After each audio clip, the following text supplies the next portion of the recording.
This is ACOFAE.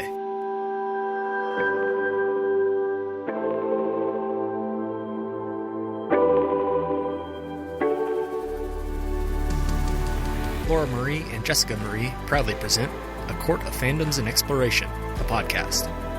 Fair warning, everything the hosts say is explicit, full of spoilers and adult content, and shall not be used against them. They have opinions. Let's try not to drag anyone for expressing themselves and just have fun for an hour. We all deserve it. There are spoilers surrounding Shadowhunters, specifically the Dark Artifices, but not the last hours. There's also mention of Star Wars, Supernatural, and Dune.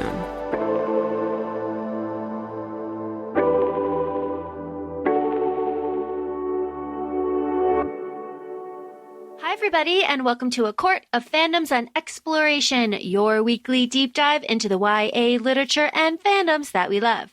I'm Laura Marie. Jessica Marie is here too, and this is part 2 of Ghosts of the Shadowmarket by Cassie Clare. There are massive The Dark Artifices spoilers in this episode, so just know that, but the last hours are not spoiled here. So enjoy.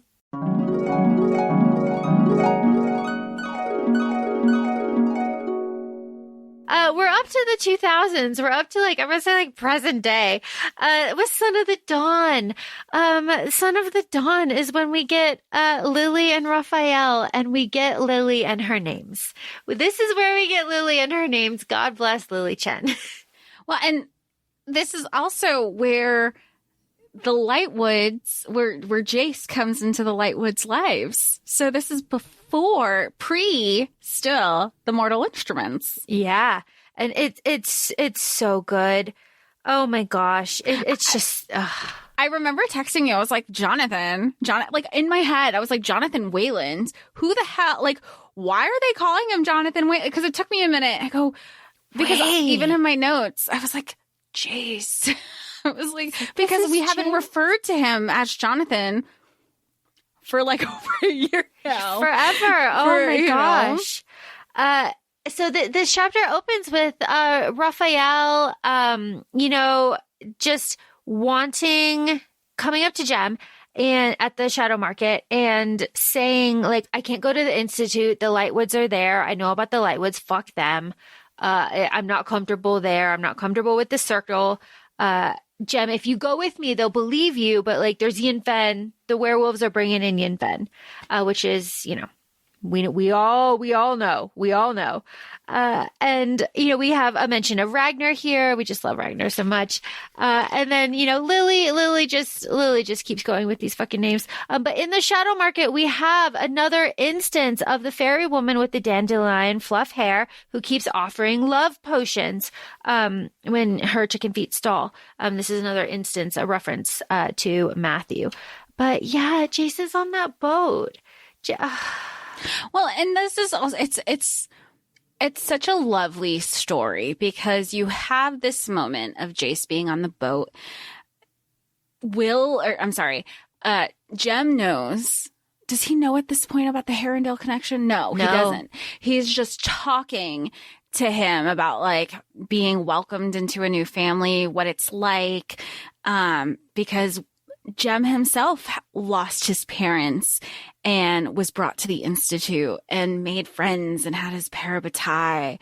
And, Jace asks about the staff and the initials that's where I've broken. You should have seen, I was listening to it in the car and my face was jaw dropped. I was like, oh my God, my heart. Right where his hands go. So Jem, one of the first things that he did when he got to the Silent City is carve Will's initials in his silent brother's staff.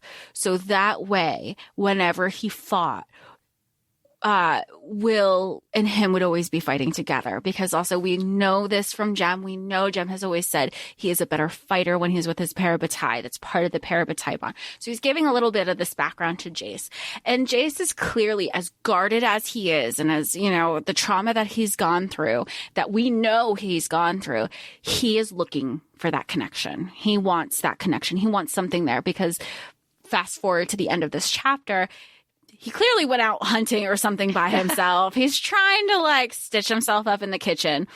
Izzy and Alec are peeping out their doors like siblings do and be like, do you want to go? Do you want to go? And Alec doesn't know, he's like, I can't read lips. And Izzy, there's even like an internal dialogue. Izzy's like, he's going to be terrible Shadowhunter because he cannot like pick up on these like non-social cues.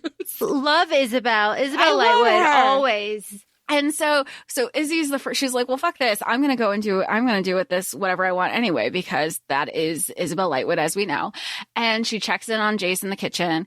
And one of the first things Jace is like, you want to be my parabatai? She's like, fuck that. I have my father's last name. I am Alex's sister. I don't need somebody else's title. I am my own woman. I don't want a parabatai. And he's like, damn. But like you see in that moment, he is really just looking for connection. He wants something that's kind of like what Jem explained and like shared with him too. And then Alec comes in and he doesn't, it's not said there, but because of the background, because of the order we read it in, we know the direction that this friendship is going. And it's really special too, because like Maris is like, the special kind of connection that she has with Jace, and they land on like Jace as a name. And, Max, little Max, and Robert kind of, Robert, there's a lot to say about Robert, and we'll say a little bit more later on, but he is the one that insisted on Jace coming to live with them. He said, it's the right thing to do. It is the right thing to do. We will take in my parabadies. Like, yes, we will. Yes, we will.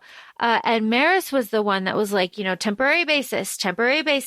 But then Isabel, I think, makes a comment like, oh, mom's got that look in her eye. We're not getting rid. Never. No, never. No, he's family now. He's right? family now. Yeah. Oh, my God.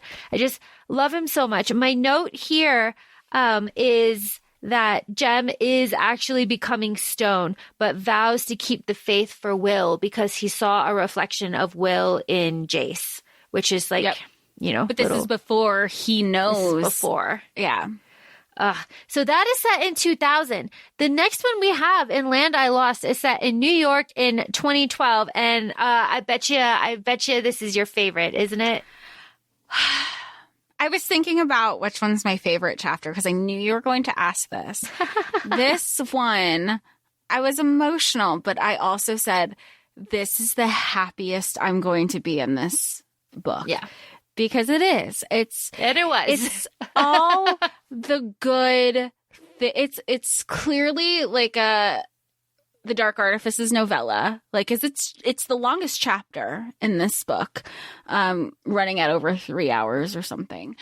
And it is all the best parts. You have everybody who's back. You have everybody from the Mortal Instruments. There's you have Tessa and you have Jem, but you also at the same time, like, especially when they're at the Buenos Aires Institute, we as the reader, if we read it in the order we read it in, know the significance of this background and what's happening in the Dark Artifices at the same time. Yes, that's why we read it in this order. Oh my goodness. I just love this so much. There is so much here. We have Alex and Magnus with Max, and Max is asking for a brother or a sister. Jem and Tessa are in Buenos Aires, and they ask for Alex's help. We're back in the Hotel du Mort, which we haven't been in for a while. That's the Mortal Instruments. We've got Jace with us. We've got Lily there, and Lily is sleeping in Raphael's room. Lily is not dealing well with the death of Raphael. And we know this because, from the Mortal Instruments, we know what happens to Raphael. We know, and all of this with Lily. My note here, and this is important for the last chapter, is Lily calls Jace Jason, not Jonathan. Lily calls Jace Jason. That is a inside joke between them. That is why what happens. That's the connection. Okay. Because I was wondering, like, she knew something. Because the first thing after she said Jonathan. She didn't say Jason or something. And she was like, who the fuck are you? Yeah. To Thule Jace. And this is that. Lily calls Jace Jason, not Jonathan. So that when she says, hey, Jason, and he goes, that's not my name is Jonathan. She's like, oh, who the fuck are you? that is the connection here. Magnus also mentions Thomas. Thomas Lightwood is from The Last Hours. It's just very fun. We also have Juliet. Juliet, of course, the queen of the Shadowmarket here. She mentions the Paris party, and she also mentions Alec on the Orient Express. These stories are in Magnus and Alec's books.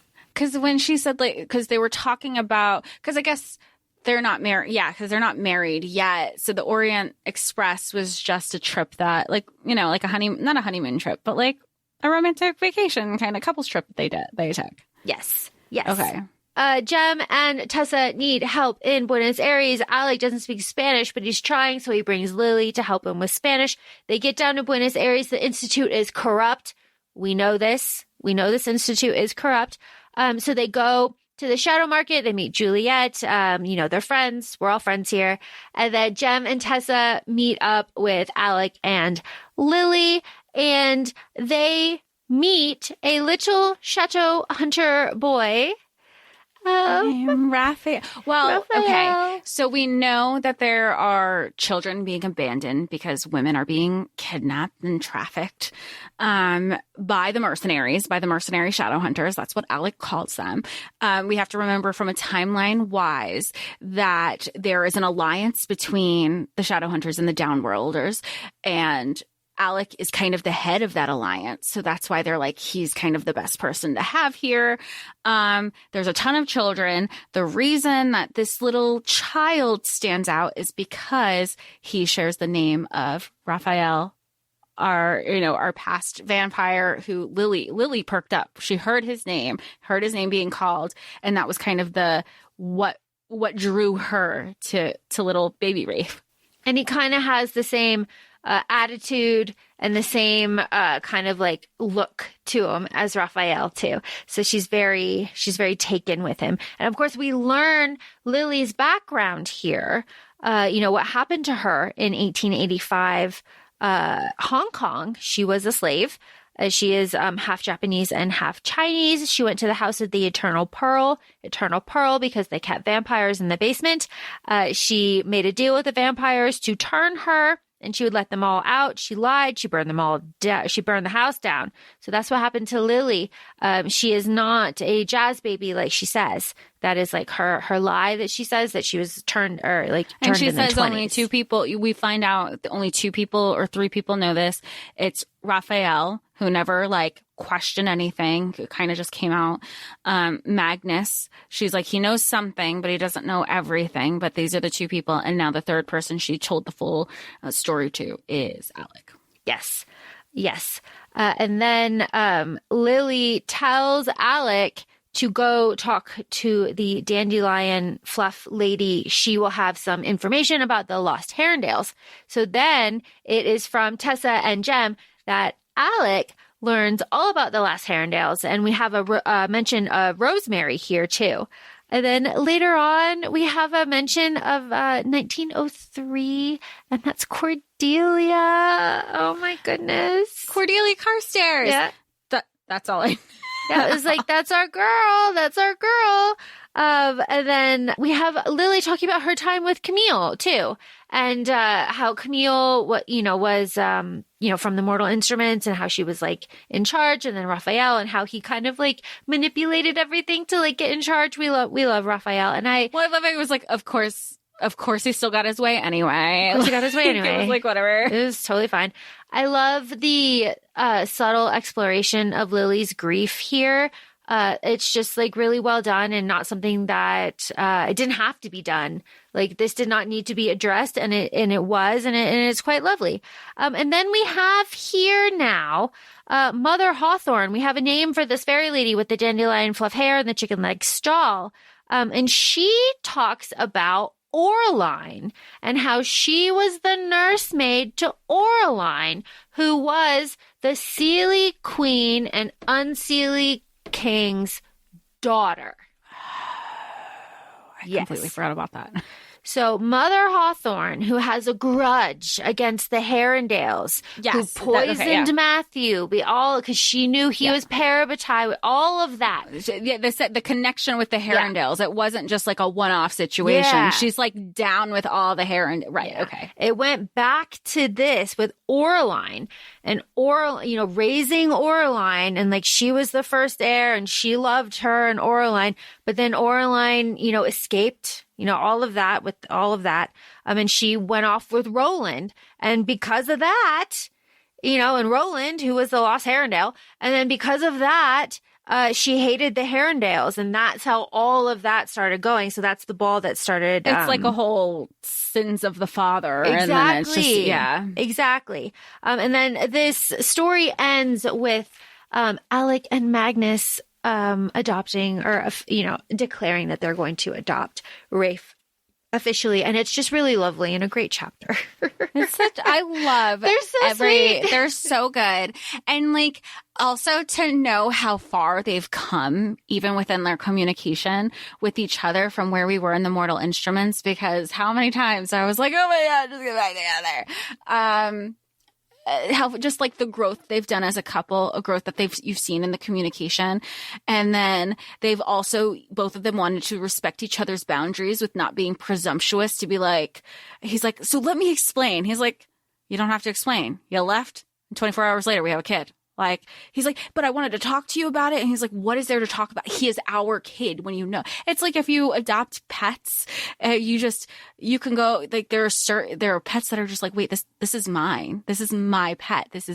They're coming home with me. And it's the same. It was not to say that kids are pets. I'm sorry. But it's like, but this one's mine. And you don't get to pick who calls to you, the spirit that calls to you. And that's kind of what this situation is. Like, this is our kid. Like, what is there to ask? What is there? There's nothing. They're ours. And then they like, they're like making out, and then they hear like pitter patters of feet, and they were like the kids. And that was both of their like, wait, it is kids, not kid. These are ours. Oh, it's perfect. It's so special. It's so great. Okay. Moving on from through blood, through fire. We're almost there. We have 3 left. Through blood, through fire. We have Jem and Tessa in Provence, France, arguing about cheese. Very important, very important. Tessa's pregnant here. Very important. But this story is when we mesh up with the Dark Artifices. This is one of the chapters that you cherry picked for me to read before the Dark Artifices, because they were talking about, they were going to the fromagerie, and then they were having honey on bread, and all I could think about was food, and I want this whole exact like charcuterie situation going on. It's so good. So you're knowing we have more back. So right at this point, Jem and Tessa are together. He is no longer, because at this point, this is after the heavenly fire took him, made Jem mortal again. And they're together. They're living life. Everything is everything is sunshine and rainbows. They get to have this second chance at life. I mean, there's even a joke later in this book. They were like, we had a really long engagement, which is so cute, but they could also laugh about it too. And they're just grateful for all the moments that they have together. In this moment, a little light comes down, and they were like, wait, is that shit? So what we find out that light is the Herondale necklace that Jem had given Rosemary, Kit's mom. The beacon is out there. She needs help. And she basically got a message into this beacon, which was like, look, they're coming for me. They're almost here. Please, please save me. And if you get here, if you can't save me, get to my son and save him. Yes. So a portal is made. They're in France. Next thing you know, they're in LA. Anybody who knows anything about LA traffic, it sucks to the point where you're creeping along, and even Tessa says, fuck this, and does the asshole thing of driving in the emergency lane, which I'm the person who will straddle the line so you don't pass me. So yeah, oof, Tessa. But they finally beat LA traffic, bless them, and they get to Rosemary's house. Sounds amazing. Fairy tale fucking bungalow house. Amazing. In the hills. Yep. In the hills. They don't save her. Shadowhunters, the things happen. Things always happen. And the thing happens. And Rosemary is killed. She's killed by one of the riders of Manon. I believe it's Fal who kills her. Yeah. And like, damn, right? Just damn. The guilt that Jem has here, this is when it all compounds and just starts to kind of drown him. It's a lot because he feels responsible for this whole thing. And he kind of is, you know, if he had his full like faculties, right? Back in 89, when he was in Paris with Rosemary, he could have done more. He could have, but like he could not have in his like current state. So we know this. But he's going through this like guilt thing. Not only is he going through the guilt thing, I guess that goes back to what you said, where he didn't give it necessarily his all, because the other thing that he's also internalizing, and he did put himself out there, and he was like, this is the first time that a Herondale didn't feel like I was worthy. Like, he's also internalizing that at the same time. Like, what is it about me that I wasn't accepted and truly believed? Like, that's its own. Again, I go back to saying every single person in this book needs a therapist. So what we have now is Tessa and Jem trying to figure out where Kit is, because Rosemary's like dying wishes to save her son. Okay, fine. Where is he? We don't know. So Tessa uses her abilities, which we know she has because we've read the Infernal Devices. So she starts to change. And so she changes into Rosemary. And when she does this, we know she gets all of the memories. She gets everything, like a life, basically, with Johnny Rook. And she figures out where he is. They need to go to the Shadowmarket. They go to the Shadowmarket. They go to the bar. All of that stuff happens. Tessa, what happens to Tessa? Tessa's like stabbed. Tessa's stabbed, right? Like, no, because they're talking. They're at the bar. They came in separately. Jem is getting hit on. Yeah. Tessa is laughing because she's like, that's my man. He's getting hit on. Yeah, he's so fine. Like, look at mine. Yeah.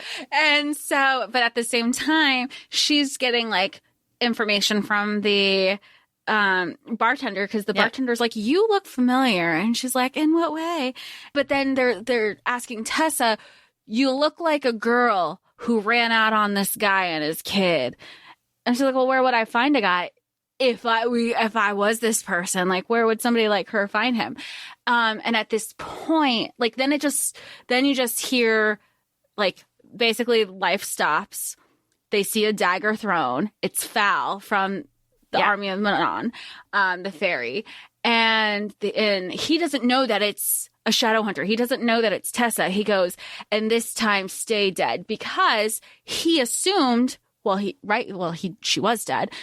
He understood that he killed Rosemary. And so here he sees Tessa in Rosemary's body, more or less. It's like, stay dead. And this is the point where everything's happening at the bar. And Jem's like, oh my God, like, she collapsed. She's unconscious, but now she's going in and out of her Tessa form and Rosemary form and changing because she's unconscious. Yes. And that's when she finds out that she's pregnant, and she's stuck in the change because there are two lives within her and everything is like topsy-turvy in her belly.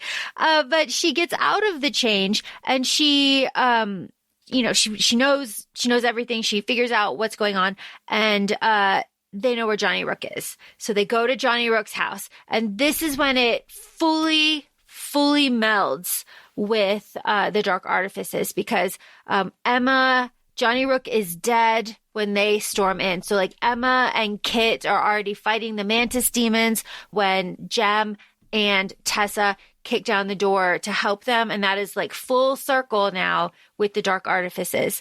What a moment. Right? I'm so glad that you cherry picked this. Once again, I'll never stop singing your praises. But so now at this point, like you said, we're in quote unquote present day. Yeah. Kit seen his father die, has no idea what's really happening. All he knows is he asks them, are you Shadowhunters? Because he has been raised to believe that Shadowhunters are basically the worst thing. And Tessa can truthfully say, neither of us are, because we know Jem isn't. She goes, but rude wake-up call, you are. We need to get the fuck out of here. So they do. And his life, again, all in a matter of seconds between watching his dad be murdered and him finding out he's the person that he was raised to hate his entire life. But we got to run. And they do. And this is, it kind of leads us to the beginning of book 2 of the Dark Artifices, where the Lightwoods take him in and he's like, no, I'm not, I'm not a Shadowhunter. And the Lightwood kids are like, bet, fine, Bet. then you can't open this door. Yes. And then the door gets open and the Lightwood kids are like, just don't touch my shit and keep going on their way. It's perfect. It's all just so perfect. This chapter ends with Tessa and Jem. They're splitting up. So Tessa's going to the labyrinth because there are warlock illnesses being reported, and we know what that is. And then Jem is going to find Malcolm. We know what that is. Ugh. But then Tessa has her realization, because she's pregnant. She realizes that Jem is going to die, and that she's going to have to do it all again. And, she's realizing this, and she's realizing that it's worth it. And like, you have to like open yourself up to love, and that it keeps you alive, and like connections, all of that stuff. Okay. We're not going to dwell on it. They do end this scene with, they're like holding each other on the cliff, right? And they're like, do you see him? Do you see him? Like, do you see Will? And he's like, another life with you and Tessa. Oh my God. Okay, moving on.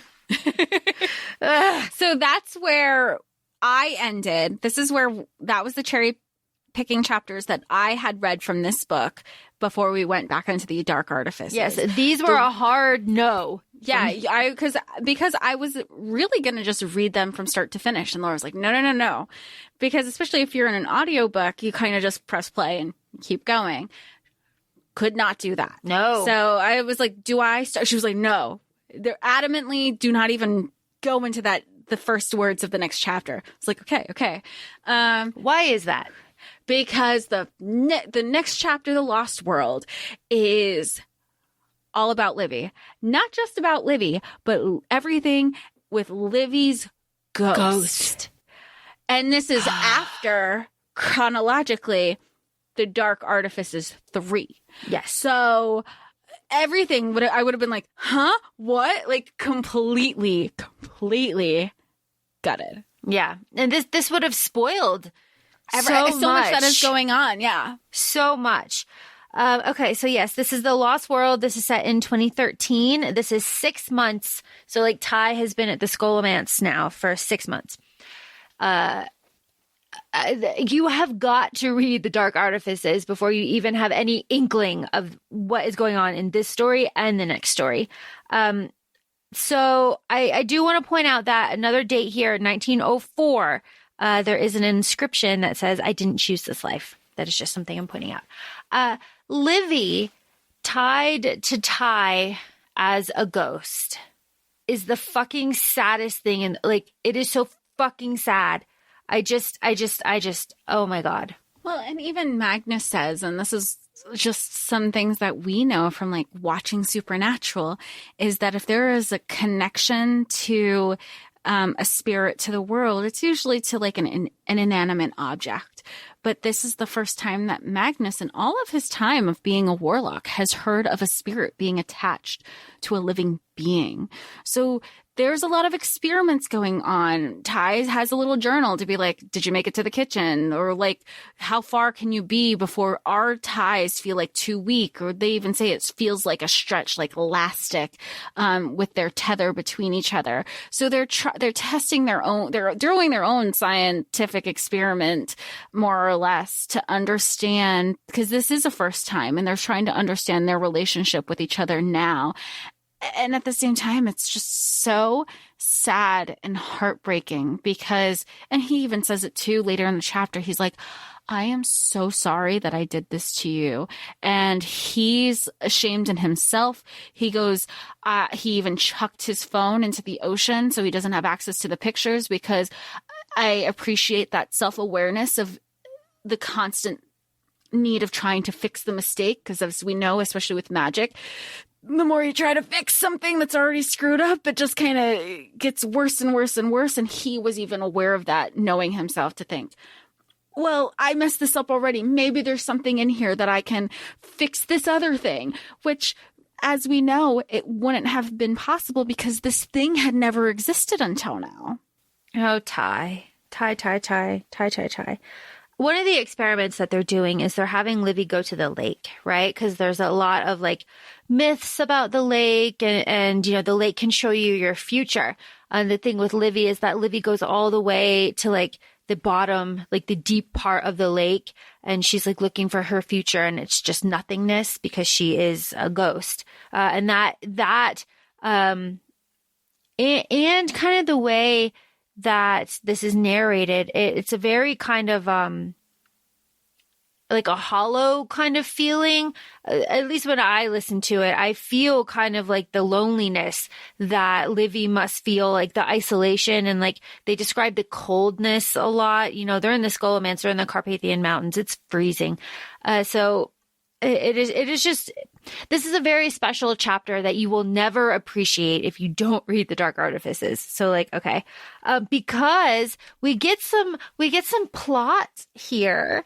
Livy overhears our wonderful Zara, who we love so much, and Miguel at the wards, and they're starving, and we love that for them.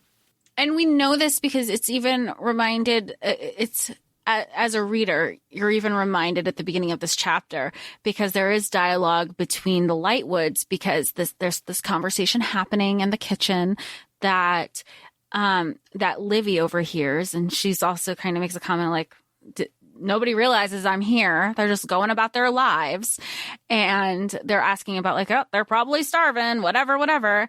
And then again, like to what you said, Livy does the experiment where she goes to Idris and she doesn't necessarily see them, but she hears through the walls the conversation that Zara is having. And she's like, ugh, these people, they're like zucchini. And she doesn't like zucchini. So she's just like equating them to, I love zucchini. Do you like zucchini? No, it gives me heartburn.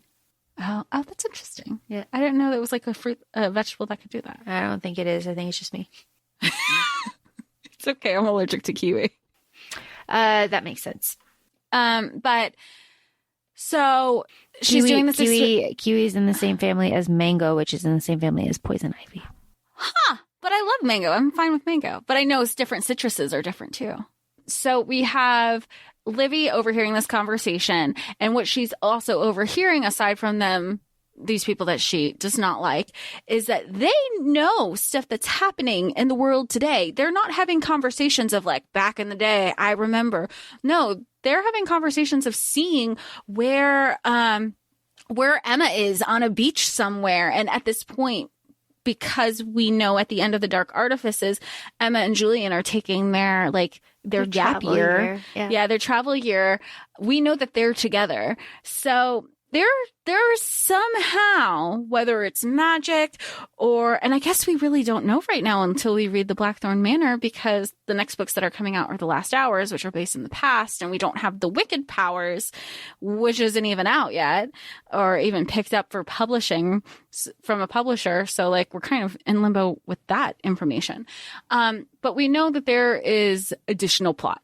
Yes. So Livy finds out all this information and she's like, I gotta go home and tell somebody all this information. And she comes home and she tells Ty, and Ty's like, we gotta tell people. And she's like, no, I want the credit. I did all this work. I want it. And he's like, you're right. Go find Magnus. And where's Magnus, Laura? Magnus is in the Carstairs family estate, where Cordelia used to live.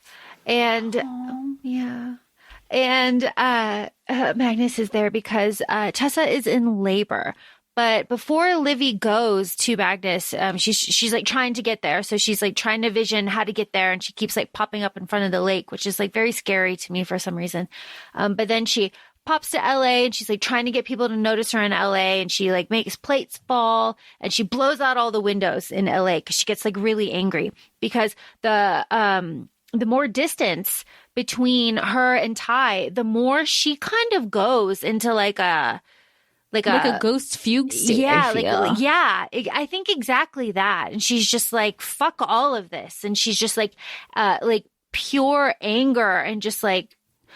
Well, once it's explained later, even Magnus, Livy internalizes, she's like, this is the anger and this is like how Annabelle was. I don't want to be like Annabelle. I don't want to. And I think that's also how she realizes how tied she is to Ty, especially with her humanity aspect of being a ghost. Yes. And it is actually really scary because what happens is Livy goes to Tessa and they're in the conservatory and she's looking at her belly and she's looking at the baby. And this whole time, Livy has been struggling with shrinking into herself and being invisible and feeling small. And she's like, I could be small enough to take the place of the baby. I could start again. I could have a second chance. It's not fair. It's not fair that I had to die and I can't live again. And she has that thought and she pulls herself back and Magnus sees her. Yeah, she almost like, would you say, because Magnus says a comment, he was like, necromancy is really dangerous. But would you consider that necromancy or would you consider it reincarnation? I don't know. I think it would be necromancy because she's dead. It's her. Yeah. Specific. Okay. Yeah. And she's kind of like actively alive in some way. Yeah. Some kind of way. Yeah. Ty is sick now. Because Livy has in the back of her head, she says like a voice that she's trying to ignore, like a thread that she's trying to ignore. And she finally does pull on it and takes her straight back to Ty. And Ty is sick. And Katerina doesn't know what is wrong with him. And Magnus shows up and gives Livy a talking to. Boy, does he. And a couple of times, because even when Livy goes back, she sees Kit and Kit's like, you're here, like finally you're friends. And she's like, oh, thank God, somebody who could see me. And they get to talking. And then she goes, because not only does she blow out the windows in LA, she does it in the conservatory here. And everybody, because in LA they go, did you feel that? Because they thought it was like an LA tremor shake kind of thing. And then she blows out the windows and Magnus is looking at her the entire time because Magnus can see her, even though Jem and Tessa can't. He goes, nope. It's fine. Your house is just celebrating a little early, as he's glaring and he's like, we will talk later. I'm going to reprimand you so hard. It's very sad. It hurts. It does. You do feel for Livy. I mean, I don't know about you. I cried when she's like, it's just, I don't want to be dead. I want to be here. How is this fair? And I mean, Magnus approached it lightly, but it was also very direct to say like, life isn't fair and you did everything so honorable and brave. And she's like, I was fucking stupid. I shouldn't have been there. And he's like, I love you, Shadowhunters. I wish you weren't so brave all the time because you all are this. Like, you can see that, because at the same time, we have to remember Livy is still young. She is still a child. She's still 15. And she even recognizes that because she goes, my brother is going to get, like, especially older. When she realizes how tethered they're going to be for the rest of their, especially not just the rest of his life, but the rest of her afterlife. And she's like, he's going to age and I'm still going to be the little sister that doesn't age out of this. It is tragic. It is absolutely tragic. But this chapter ends with Magnus giving Livy and Ty the heron necklace that he has enchanted to kind of like ease the burden from Ty, so that the tie between Livy and him isn't so and her tie, her tie to Ty also, and because Kit. The Herondale necklace has no significance to him. All it does is remind him, even though it's his own trauma that he does have to work through, and he will and continues to and admits to it in the following chapter. He's like, this was supposed to save my mom and it didn't. So like, I can't help but have some resentment for it. As much as we know that even though that thing came, that, the Herondale alert came to Jem and Tessa and they were there, they teleported. They didn't take a plane. They got to LA as fast as they could. There was no amount of speed that would have got them there quicker, even if, I truly believe, even if they were in LA, because I bet you she like called on that beacon as her door was beating down. That's how I choose to believe it in her head. Like at that point, it was too late for her. Yeah, I completely agree with you. We have made it. We have made it to the final Forever Fallen. This is the last chapter. This is heavy stuff. This stuff is setting up the wicked powers. Damn. This is split into two POVs. One is very beautiful and idyllic. That's Jem's. And the other is Janice's. And Janice's is just horrible. It is just horrible. Jem fucking loves life. Kit's with them. They go to the Shadowmarket. Mina mine. She's teething. She's gumming. They're just living life. Everything is happy. They're making Kit feel comfortable. They're playing games. I've read the book, seen the movie. Like, everything is lovely. Life is good. They're being a family together, like the family that they all wanted to have, and that Jem kind of saw Tessa have with Will in a way. Yes. You got the older boy, the younger girl. It's very dynamic. It's lovely. It is lovely. Then we have Janice. Janice is Jace from Thule. He has come back, and he has Ash with him. Which we kind of knew about Janice from the epilogue of the Dark Artifices, of the third Dark Artifices. We knew, we were like, this is setting it up. When we talk about it at the end of our, at our Dark Artifices, the third one episode, that was one of the things that I texted you. I go, wait, did we know his name was Janice when we read that? No, right? No. Just we have that scene with the Sealy Queen where she's like, I can't keep calling you Jonathan and I can't call you Jace. Pick your name. And he's like, Janice, the two-faced god. That's. Oh, okay. Yeah, that is this. So Janice is at the Shadowmarket. Jem kind of sees Janice. She's like, is that Jace? What the fuck is he doing here? But Janice is there to get illusions from the fairies and the werewolves, and he just wants illusions of Clary. And this is so tragic to me. Like, and he ends up murdering this poor fairy, and I feel so bad for her. But he just wants Clary. That's all he wants. It is so Jace. He is very single tracked mind with this. Yeah. She's been dead for 10 years at this point to him. Like, he's been dead. She's been dead for a long time. He is also dead, but he's freed. He got freed from the mind control when Sebastian died. So here he is, and he's just wanting to find Clary. And the tragic thing about this is he does. He does find Clary. He has that whole moment with Clary. We'll get there. This isn't a long chapter. It's at the Shadowmarket, that we were talking about earlier, that Janice runs into Lily, and Lily says hey, Jason. And this is that exchange. And then, Janice realizes that Lily knows that it isn't him. It's very confusing, but it's not. It was almost an immediate response. Yeah, immediate. He keeps walking, and she does her vampire speed thing and whooshes right in front of him. Whooshes. And he gets her, and they start talking, and she's like, I know who you are. He's like, well, wait, fuck you. I know who you are. You're the girl that Raphael started a war for. And of course, Lily, who is still not over Raphael at all, is just say less, talk louder, more please. And she's like, well, bring him back here. Immediately bring him back here. What do I need to do? That's the part where I have a problem, and maybe it's because we read Thule, is but it's also the same thing that Janice is doing, where he's being very single-tracked. He just wants Clary, even though it's not his Clary. And Lily's doing the same thing. I don't care. Bring Raphael back, even though if it's not my version. But I feel with our personal background of knowing how not just this world, but just the lore that we know with alternate universes, that doesn't mean that universe is your version of that person that you love. Yeah, I'm excited to see how all of that will shake out, because Lily's on the hook for a favor now. She's in. She's colluding. And it was one of my notes, it was a no questions asked favor. He's like, I'll do this thing, but when I call for you, you come. And I was and she was just no question. And we all know what happens when there's no questions or specifics. This can go awry really quickly, really bad.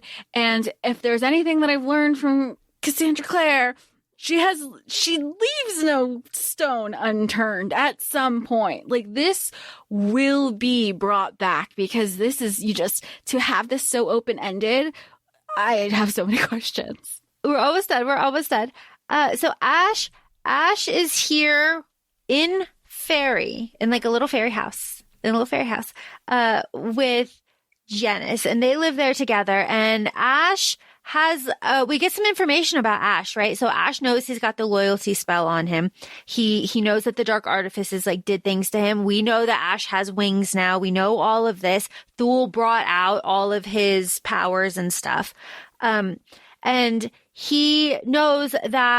Ash knows that distance makes the bond, the loyalty spell, fade. But Janice sees Clary in Ash, because Ash is Sebastian, Clary's brother's son. So the eyes are very green. So he sees Clary in Ash. So it's very hard for him to dislike Ash. So he's like, no, let's burn the world down.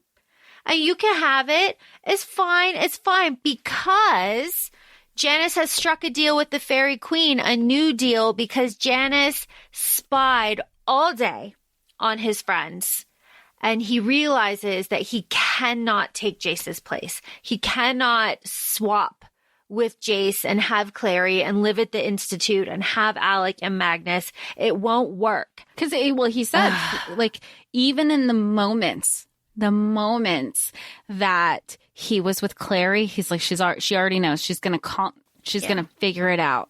Yeah. And you have Lily over here, who already knew me within seconds. Yeah. I'm not going to have all these little things that they have. Yeah. I couldn't fool Clary for, a few minutes in the dark. How can I fool her in the day? Clary's a smart girl. I was like, how is she not calling him out on it right now? Clary would figure it out eventually. I have to believe that.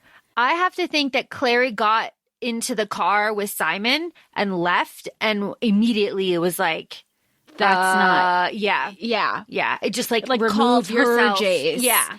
Yeah. That was in the back of my mind. Like, Clary's a girl. Yeah. Like, Clary's smart, because the whole time I was like, in my head, again, we don't know this part. We don't know what's happening in the future of these books.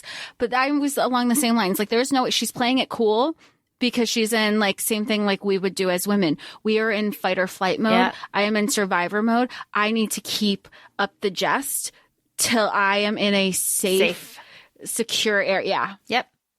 The last little bit that we get with Ash and with Janice here is just a little reminder that the Fairy Queen is afraid of the descendant of the first heir, even though that's like her descendant, because she's got Ash now and she's like needs to protect Ash at all costs. But the descendant of the first heir could hurt Ash. But Janice and Ash they're going to take over. There's a new deal. Okay. So we end here with Jem watching Kit kind of like start to train, and they have like this bonding moment, and Kit cries. He cries and he cries and he cries. Who else cried? Me. I also cried when Kit goes, you talk about Will a lot, and I know you took me in because of him. Do you still think about him? And Jem's like, I think about him every day. I loved him more than myself. And I remember I was upstairs and I threw something, and I was just like, thruple. This just should have been just this beautiful thruple forever. Like, I just love them. I just love them so much. You can't tell me that there wasn't romantic feelings involved. No. You think about... Jem thinks about him every single day. He loves him more than himself. A better man has never existed. They're just friends. Are you shitting me? No. I refuse to believe that I understand that the parabatai bond is like this deeper bond, and it's like deeper than best friends. But I'm sorry, as much as Alec and Jace are parabatai, their love for each other does not run this. It doesn't. No. Again, I'm not to say like love isn't love. Like, there are different variations of it. If you've been following the podcast, we feel that way. That being said, not the case here. No, not the case here. God. There was just so many things with the end of that. Like, okay, the line alone, I'm going to say this really quick because then I'm going to go into, because otherwise I'll get wrapped up in it. I wasn't enough. I've never been enough. Not for anybody. I sent you a reaction video. I was like, fuck me. But what I loved about Tessa and Jem continuing to open themselves, not themselves, but like to show Kit where they always considered him in their family. And like doing the games, they said when they moved into the house, he was like looking at all the expensive things. And that was their moment to be, because it's also 15 years of being Johnny Rook's son, raised in a, you know, doing like Rook all the Crook. Like all the Shadowhunter shenanigans, Shadowmarket shenanigans. That's what I meant. He's that's 15 years of like different types of trauma and different types of skill sets to try to unlearn. So they put all their stuff in his room. Here, take it. This is all yours. And he was clearly like, oh my God, did they think I was going to steal? Like, what do they think of me? So of course you're going to have his own internalized thing. And they made it a conversation of, it is your choice. We always want you to know it is your choice to stay or leave. But we also want you to know that everything is just material things. And there is nothing in this house that's more important than the people we love and you. And he was like, I think it was also still, he admits it. He's like, I understand I'm working out. Am I working out because of my traumas? Yes, I am. But here we are. Because even Jem says, he's like, I don't know what happened at the Lightwoods. We really thought that we were thank you, Blackthorns. I really don't know what happened there, and we truly thought we were leaving you in the best place possible. And he was. We know Kit was in the best place possible. It's his relationship with Ty. And Livy even brings that up. Like, in her part of the chapter before, she's like, I don't know what happened, but I know you two really miss each other, whether you want to talk about it or not. Going to what you said when Kit is saying, like, I wasn't enough. My line says, I wasn't enough to stop it. Like, I wasn't enough for him to stop. And that is the part that it was just like, fuck. Yeah. Like, because like he wasn't in it. And I understand that too, because like Ty's love for his sister superseded anything that he might have been feeling for Kit. I understand this, but Kit, like for Kit to put himself out there like that and to just have it just, oh my God. Okay. But yeah. And we won't, no. Yeah, we can't. Okay. We're circling here. Kit crying. What does Jem say? Jem, our man with the words, right? Lily, Alec, they all say he's the man with the words. Where there is love, there is no need for gratitude. Kit, no. Let's go be with our family. And Stop. They did. And they did. And what does Jem say? Jem is surveying his family, right? His wife, his boy, his girl. What does he say? He goes, my Will, you would be so proud. And then it ends with, the sky was bronze as though to summon wicked powers, which is not in publication. It is not picked up, but it needs to be. Thank you. That's kind of, that's it. Like, that's where we're at with that. We're almost caught up with the entire Chronicles, novellas included. And I'm like, wait, but there's supposed to be more. And then the other part of me is on the Shadowhunter wiki for the Wicked Powers. They're like, this is the last of this is supposed to be the last series to be completing of the Shadowhunter Chronicles. Like, fuck that. There's more. There's always going to be more. That's how I feel. Just give me.